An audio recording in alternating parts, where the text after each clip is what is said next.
부정선거의 중심에 바로 선거기획과 집행의 모든 중심에는 더불어민주당이 있는 겁니다. 여기를 보면은 이 영상 처음 보셨습니까? 네. 공병호 TV는 1월 10일 날 내란 선전죄로 더불어민주당이 고발한 유튜버 중에 한 명입니다. 근데 좀 전에 보신 영상을 올린 날짜가 1월 30일입니다. 고발이 돼도 여전히 이 제목 한번 보십시오. 이게 가능한 얘기입니까? 서울 강북을 국회의원 한민수입니다. 우리 김용빈 선관위 사무총장님. 잘 안 보이니까 그렇게 할까요? 네. 총장님 편하신다면 예, 나가셔도 되겠습니다. 제가 보기가 방송 카메라 때문에 그런 거니까 좀 이해해 주시고. 혹시 총장님, 네. 오늘 이 자리에서 저 처음 보신 거죠? 텔레비나 뭐 이런 텔레비전 이런 거 말고 네. 얼굴을 대면한 건 처음 아닙니까? 네. 개인적으로 예, 처음 뵙습니다. 처음 뵀죠. 네. 공적으로나 사적으로나. 네. 저도 우리 김용빈 사무총장님 본회의 때 나오셔서 말씀하시는 거는 보고 했습니다만 이렇게 직접 이 거리에서 얼굴을 대면하는 건 제 생애 처음인 것 같습니다. 맞죠? 네, 맞습니다. 그러면 영상 하나 좀 보시죠. 대학 전문가 분석입니다. 위조 투표지를 9,979표를 더해준 겁니다. 사전투표장에 오지 않은 사람을 부풀려가지고 10,000표 정도를 더해준 거죠. 공병호 TV를 꾸준히 오신 분은 다 봐가고 계시겠지만 대한민국 공직선거에 이런 부정선거 방법은 합성 데이터를 만들어서 국민들에게 사기를 치는 겁니다. 가짜 투표지를 집어넣어가지고 국민들에게 사기를 친 것이 바로 김용민과 노태악이 해온 짓거리인 겁니다. 서울 같은 경우는 3장당 1장을 집어넣은 겁니다. 진짜 가짜표, 진짜 가짜표. 모든 가짜표는 로마로 통하는 겁니다. 모든 이런 가짜표는 다 민주당 후보에게만 되어지는 겁니다. 국힘당 후보는 절대 표를 한 표도 못 받는 겁니다. 그래서 부정 세력의 이런 부정 선거의 중심에 바로 선거 기획과 집행의 모든 중심에는 더불어민주당이 있는 겁니다. 여기를 보면은 이 영상 처음 보셨습니까? 네. 제가 알기로는 우리 사무총장님은 윤석열 대통령과 대학 과 동기라고 알고 있어요. 맞습니까? 맞습니다. 제가 그 물어보는 건 저하고 전혀 관계가 없다는 얘기를 하는 겁니다. 근데 지금 이 공병호 TV에 저 사람이 얘기하는 주장은 그렇습니다. 선관위원장 노태악 위원장님 대법관도 아시죠? 이분하고 우리 김용빈 사무총장이 한민수를 위해서 44,623표를 만들었답니다. 어떻게 생각하십니까? 오늘 처음 본 저를 위해서 이런 불법적인 행위를 하셨습니까? 계속 이런 부정선거론에 대해서 저희들이 반박하는 이유 부분에서 예. 저희는 전자 투표 방식이 아니라 실무 투표 방식이라고 말씀을 드렸습니다. 지금 저 주장이 가능하기 위해서는 기본적으로 위조된 투표지를 지금 투표함에 넣는 행위가 반드시 있어야 되지 않겠습니까?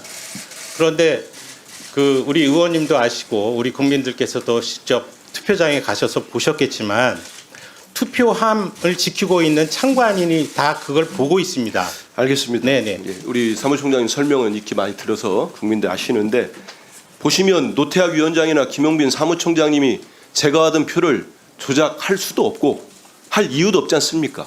그렇습니다. 그러면 다음 한번 보십시오.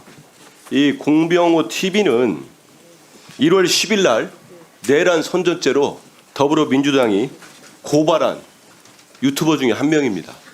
근데 좀 전에 보신 영상을 올린 날짜가 1월 30일입니다. 고발이 돼도 여전히 이 제목 한번 보십시오. 이게 가능한 얘기입니까? 선관위 더러운 작업. 선관위 이런 식의 부정선거 음모론을 지금도 하루에 5개씩 올리고 있습니다. 이러한 가짜뉴스 어떻게 보십니까?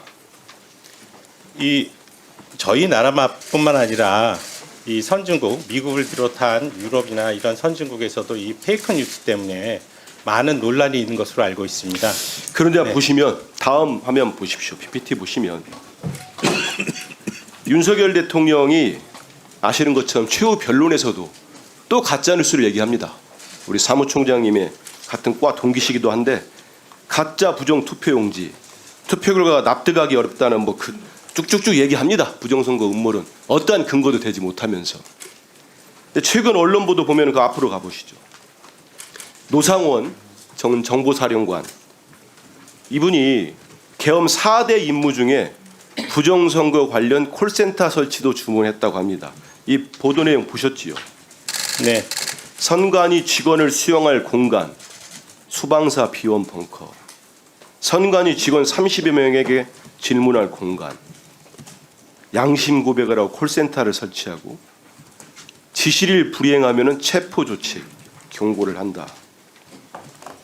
이런 충격적인 얘기를 합니다.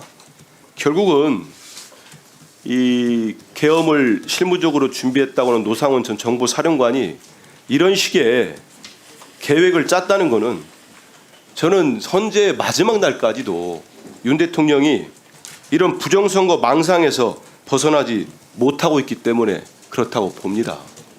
어떻게 생각하십니까? 그 망상 아닙니까? 실제와 다르다고 몇 번을 말씀드렸습니다. 그게 거짓된 생각이지요. 결국은 네. 실제와 다른 있을 생각을 수도 가지고 있는 겁니다. 네, 있을 수도 없고 예. 기본적인 전제 조건에서 아까 보여드렸던 일장기 투표 관련한 부분은 부정선거를 주장하시는 분들의 기본 그 부정선거의 요인 자체는 사전 그 투표값에 알겠습니다. 있습니다. 그런데 지금 논의되는 이 일장기 투표는 본투표지에 네. 대한 겁니다. 맞습니다. 예. 그 넘겨주십시오. 일장지 투표지를 말씀하셨으니까 시간이 참 많이 가고 있습니다. 좀 전에 말씀하신 것처럼 일장지 투표는 있을 수가 없는 겁니다. 네, 아니 아니, 그것뿐만 아니라 그들이 주장하는 논리에도 어긋난다는 취지입니다. 맞습니다. 본투표에서도 저런 그러니까 선거 부실로 인한 것은 맞는데 부정선거에 소위 그 조작된 부정선거가 있으려면 사전 투표값을 조작을 해야 된다는 것이 전제가 되는데 이것은 그거하고 관계가 없지 않습니까? 네. 네. 그렇기 때문에 이 보도를 통해서도 자세히 다 이게 이른바 일장지 투표지에 왜 이런 게 나왔는지 다 밝혀졌습니다.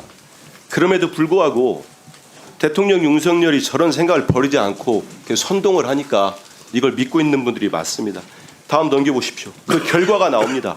일장지 투표지도 있고요. 결국은 최근에 우리나라 민주주의 지수가 대폭락을 했습니다. 완전한 민주주의 국가에서 저들 때문에 윤석열과 그 일당 때문에 결함이 있는 민주주의로 우리나라가 이렇게 나락으로 떨어지고 있습니다. 제가 지금까지 말씀드린 내용들을 결국은 우리 사무총장께서 보다 더 적극적으로 반박을 해주시고 네. 계속적으로 국민들에게 홍보하도록 하겠습니다. 네, 이정원 의원님.